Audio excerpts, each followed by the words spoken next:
Atlanta.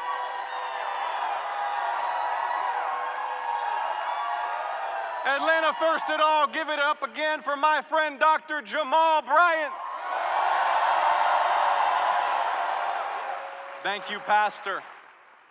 Thank you, Pastor, for that warm introduction. Thank you for all you do for the state of Georgia. And Atlanta, let's hear it again for our next governor, Keisha Lance Bottoms.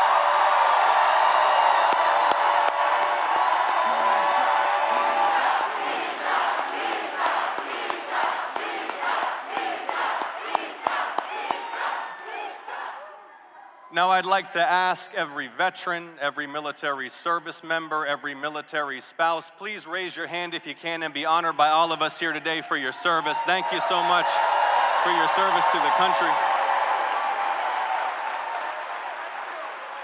Thank you.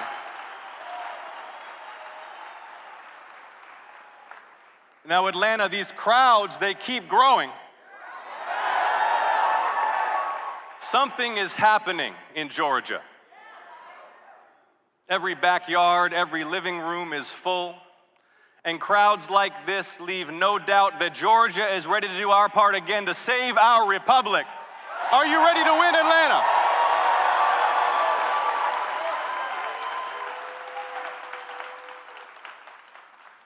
Something is finally waking up. Do you feel it? Turn to your neighbor, say, I'm awake. Say, I'm all in.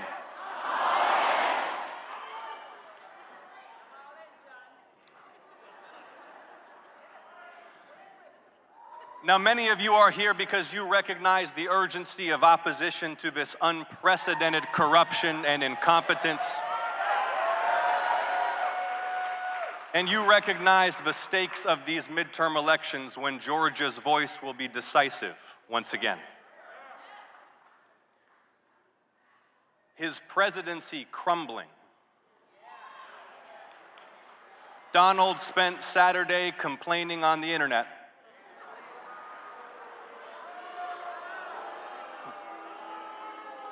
Listen to this. 6 hours, 52 posts. The president attacked the Pope.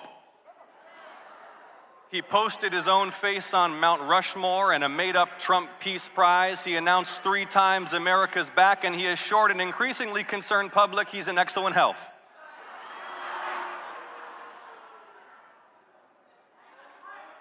And when not posting, he's been trying to rob us. Have you seen it? He sued the U.S. government he commands for $10 billion.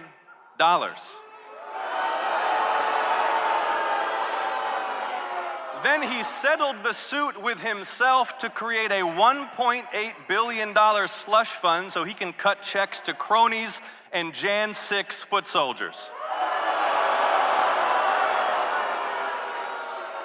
The same men who sacked the Capitol to seize the presidency for Donald Trump, who beat police officers with flagpoles, built a gallows on the Capitol lawn, and hunted the vice president to lynch him. Donald Trump's brown shirts.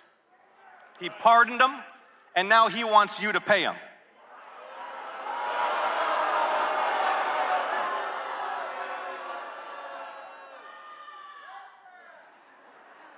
He's trying to put his face on the money. Did you see that? He's building a monument to himself. But see, Atlanta, he's doing these things now because no one will honor him when he's gone.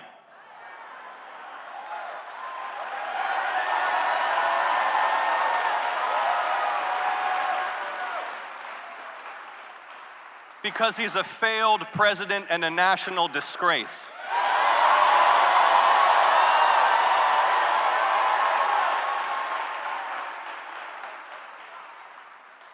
He promised to bring down prices on day one. Instead, prices are soaring. Ground beef's up 25% since Trump was sworn in. Coffee, 40%. The price of gas, 33%. Groceries, rent, health care, and the power bill hit their new all-time highs last month. And while you pay more for everything, Donald Trump wants your tax dollars for what many are calling the Jeffrey Epstein Memorial Ballroom.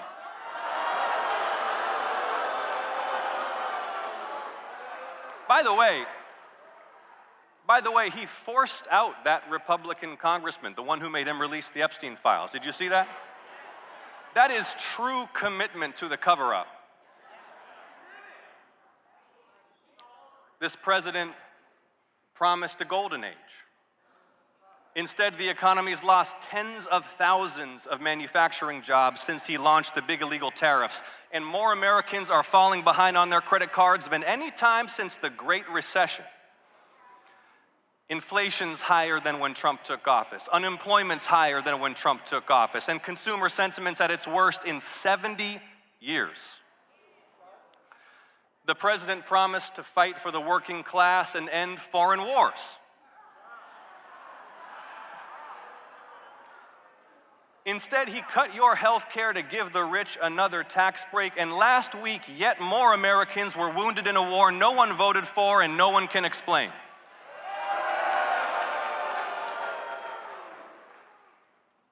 This war in Iran is the worst foreign policy blunder since Iraq. And just like the Iraq War, it's a war built on lies.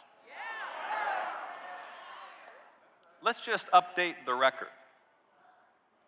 On day one of the war, day one, the president said it was running ahead of schedule. On day 10, he said it was very complete. Day 21, getting very close. Day 32, leaving very soon.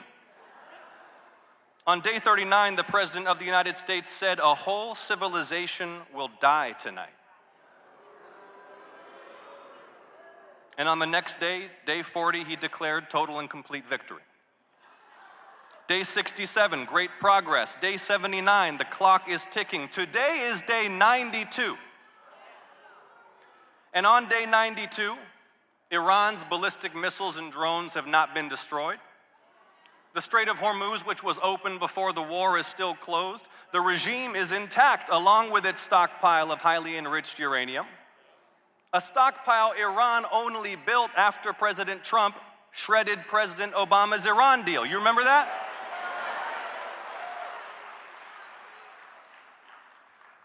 Just weeks into this war, they said they'd need $200 billion to fund it. Let me put that in perspective for you. $200 billion would fund a decade, 10 full years of nationwide universal pre-kindergarten. The America First president who said he would end foreign wars to put America first and focus on America's working class. Instead, now he says, quote, it's not possible for us to take care of daycare, Medicaid, or Medicare. Now he says all we can afford is war. Now he demands we cut cancer and Alzheimer's research to throw even more money at Pete Hegseth's Pentagon.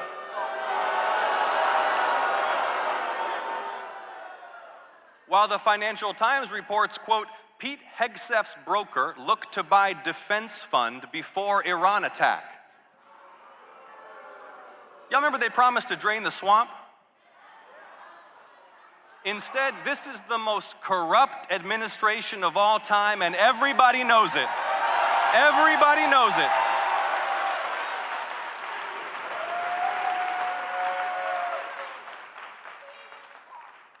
While Americans pay more and get less, while our insurance premiums skyrocket and hospitals close down services, while American service members are wounded and killed in action, the first family is raking in billions of dollars. Just listen to this. Last September, the president of Kazakhstan calls Donald Trump and says he wants to grant tungsten mining rights to an American company. And the very next month, Eric and Don Jr. get a stake in the American company pursuing the mining deal. 6 days later, 6 days after Prince Eric and Prince Don get their stake, Kazakhstan announces this company will get, quote, the largest known undeveloped tungsten resource in the world. A few more weeks go by. And then the US government, run by their father, sets aside $1.6 billion of your tax dollars to fund and finance their mining project in Kazakhstan. All this while you pay more for gas, for groceries, for healthcare. And that's just the tip of the iceberg. Billions from foreign princes and oligarchs. Sweetheart real estate deals all over the world. Taxpayer funding to Trump-backed companies. And listen, here's the bottom line. If you're involved in any of this, next year, you'll be raising your right hand and swearing to tell the truth, the whole truth, and nothing but the truth, so help you God, in front of the United States Congress.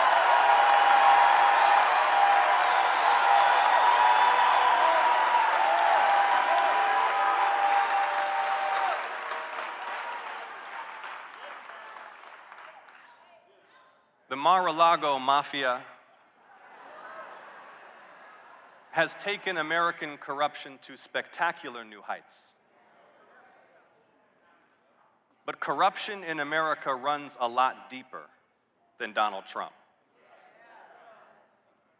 American politics is coin operated. Money goes in, favors come out. And that's why spectacular wealth buys an ever greater share of power over our national affairs, while the mere citizen is treated with contempt. Citizens United was the most destructive court decision in modern American history.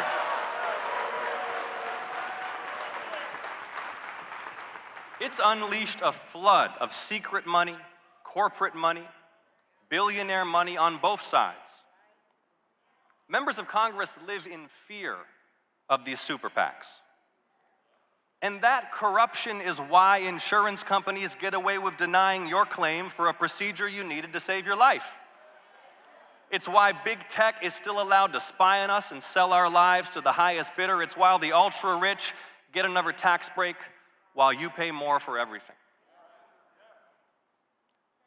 Donald Trump's rise is a symptom of this deeper disease. And I suspect many of you are here because you recognize that our task is not just to contain his wickedness, but to cure the rot that gave rise to it.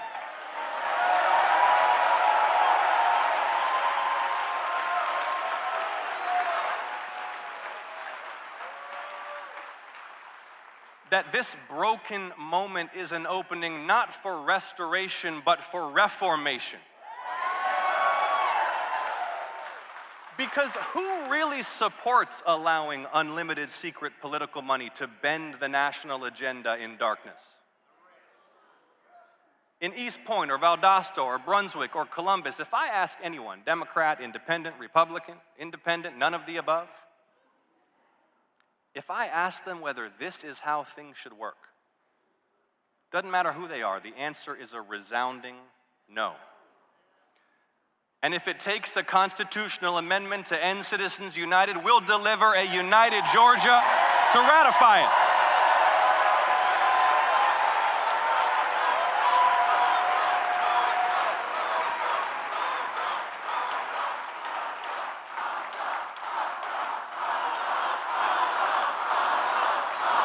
Now,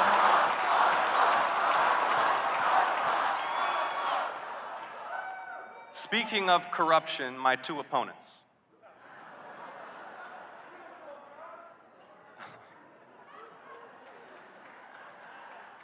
See, they tried to run Kemp, but he refused. So we're left with the congressman who's only a congressman because his daddy was a congressman, and the coach who's only a coach because his daddy was a coach.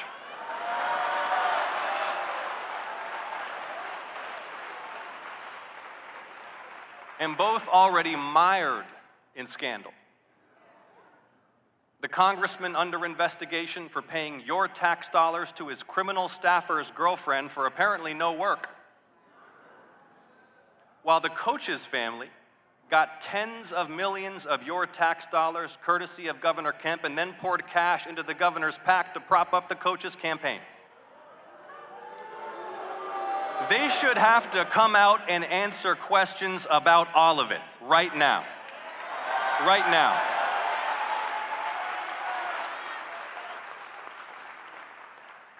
But Atlanta, it doesn't matter which one wins. They're both corrupt political insiders, and they're both pro-war, pro-tariff, and pro-cutting your health care. They're both Trump puppets, and we'll beat either one of them in November.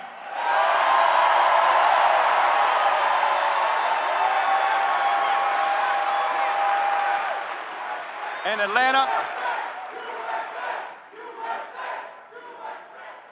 Atlanta, we will win with a coalition that extends far beyond party lines. Because this campaign's not just for Democrats.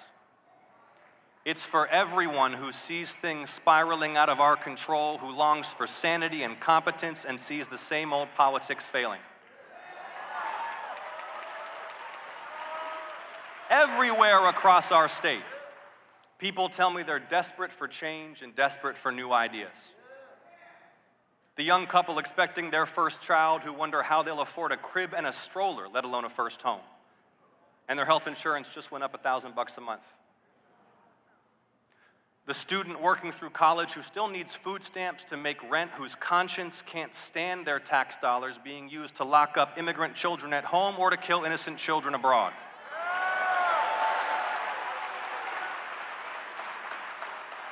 The South Georgia farmer whose costs rise and earnings fall each year, whose kids have left the family farm, who had to wait almost 2 years for federal aid after the hurricane.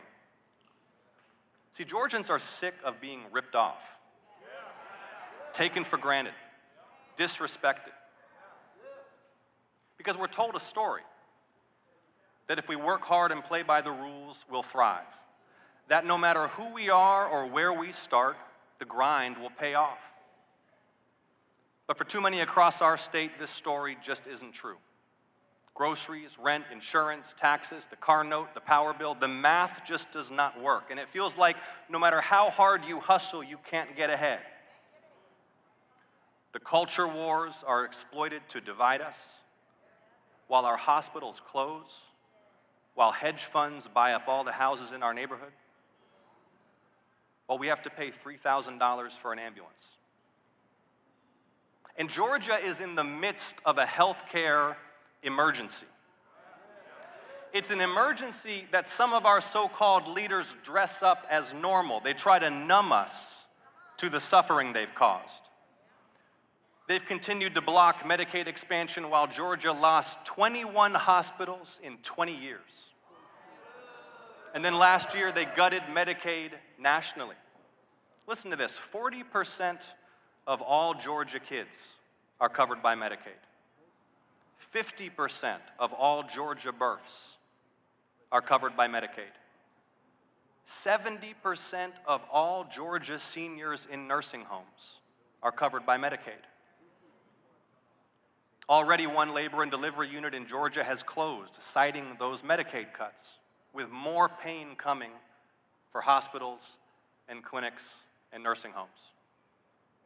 And then the Affordable Care Act cuts, which have doubled premiums for more than 1 million Georgians and caused hundreds of thousands to lose their coverage just in the last few months. All this when here in Georgia, we already have the second highest uninsured rate in the nation, the third fewest mental health providers, the fourth worst newborn weight at birth. Just wrap your heads around this. When you're born in the state of Georgia, your life expectancy is shorter than if you were born today in Lebanon, a country that's been in a state of intermittent war for decades. And now consider this, our state's economy, just our state's economy, is 40 times larger than Lebanon's national economy, but they're living longer than us. The legendary civil rights leader Marion Wright Edelman said, "We don't have a money problem. We have a profound values and priorities problem."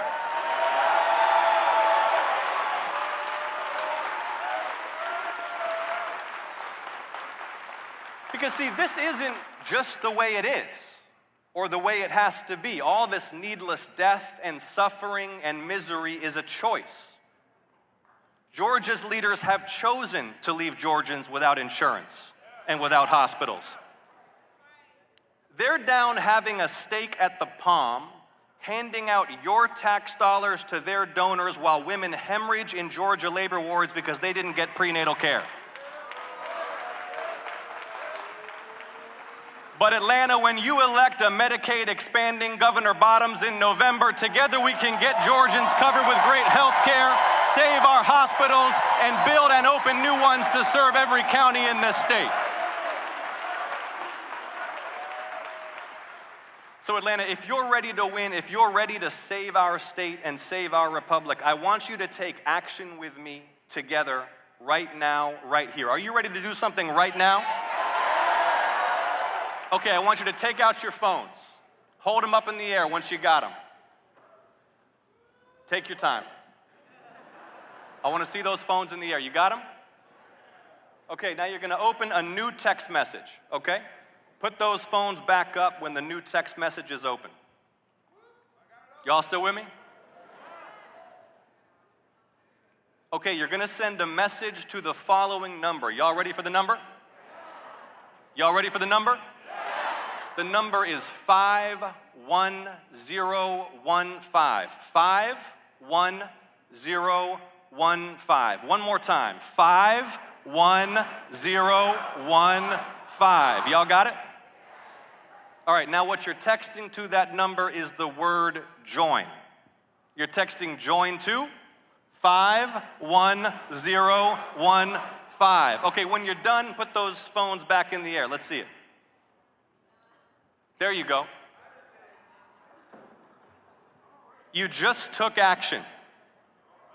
You just took action. And we're going to have to work for the next 5 months because the whole country is counting on us again.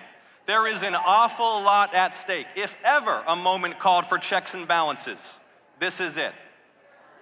And it's not just the corruption and incompetence. It's this unmistakable project not to lead us, but to rule us as subjects. The president who once tried to overturn his own defeat now tries to jail elected leaders of the opposition, tries to prosecute Americans who defy or criticize him, tries to seize control of elections nationwide.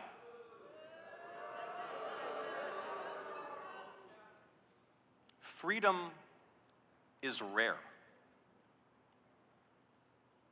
Stretching back beyond the horizon of recorded history, most humans who have ever lived have lived at the mercy of lords and masters and kings.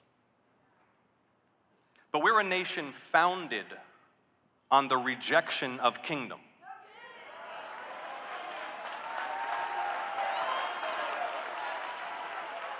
We're a nation founded on the radical idea that all human beings have a natural right to liberty.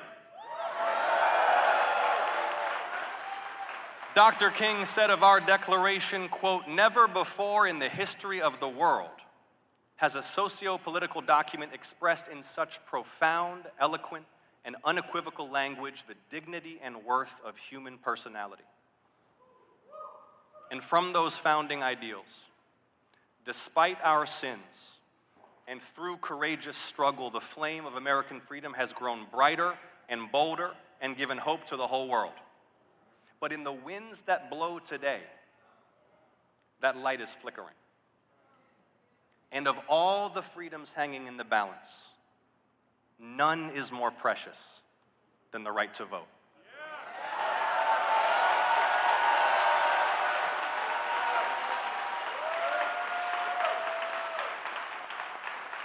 We see the Voting Rights Act eviscerated, and then like clockwork, as if they'd been lying in wait 61 years since the moment the ink dried from President Johnson's pen.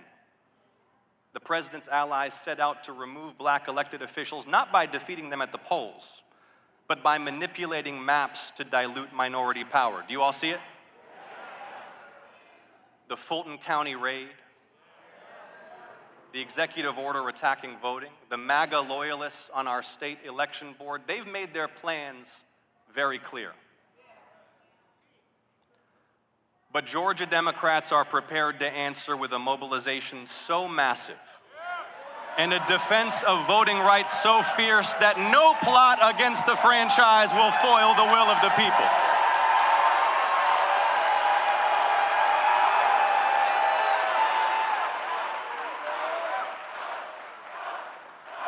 There you go.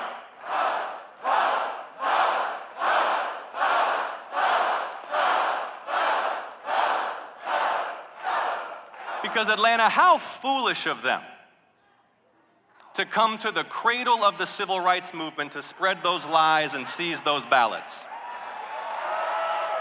How foolish to launch an attack on voting rights here at the political and spiritual center of the very black history they seek to erase.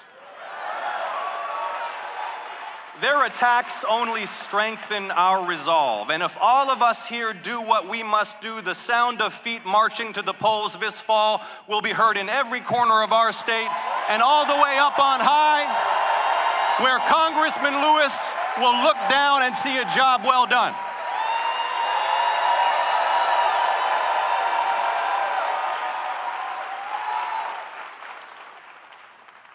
We stand here together in Congressman Lewis' district. And I promise you, his spirit is with us in this place right now.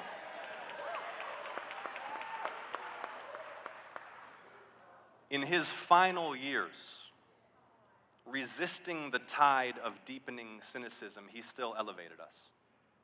He reminded us that we all live in one American house and one world house. He called it the inevitable truth that we are all members of one human family. One human family. And I suspect many of you are here today because you're deeply troubled by the pain so many of our fellow Georgians and fellow Americans and fellow human beings are enduring right now. The terror of a child watching ICE take away his mother. The despair of a cancer patient losing coverage mid-treatment. Maybe they don't care in the White House or in the governor's mansion, but that ache in your heart, that pit in your stomach, that's what reminds us we're all in this together. That we're not just one United States, we're one united people, e pluribus unum, out of many, one.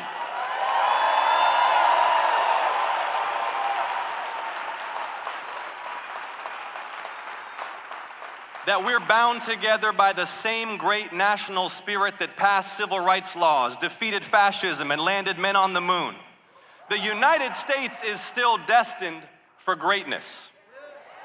But only united will we meet the challenges and seize the opportunities of our time to guarantee great health care for every American, to unleash an affordable housing boom and save our family farms, to harness new technologies for the good of the many and not the few, to make America the world leader on human rights, and return nations to the path of peaceful coexistence. And see, this is what small men like Donald Trump and J.D. Vance and Stephen Miller will never understand. That our national greatness flows not through our blood or our genes, but through our ideas.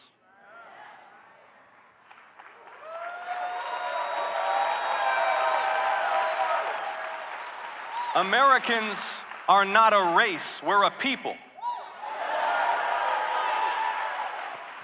United not by ethnicity, but by our shared convictions, and that is what makes us exceptional and a beacon to the world.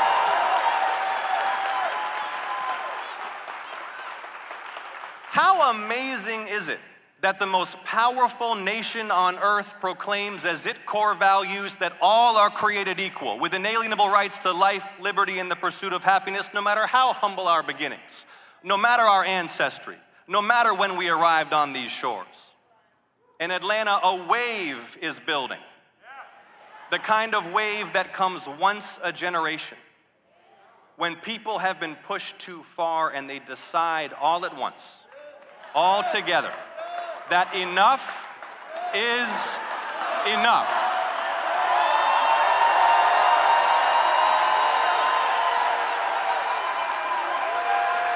So let's give them a united Georgia. Let's save the country again. Let's make sure they hear it all the way down at Mar-a-Lago that Georgia will bow to no king. Thank you. God bless you. Let's get to work. Thank you so much. Thank you. Thank you.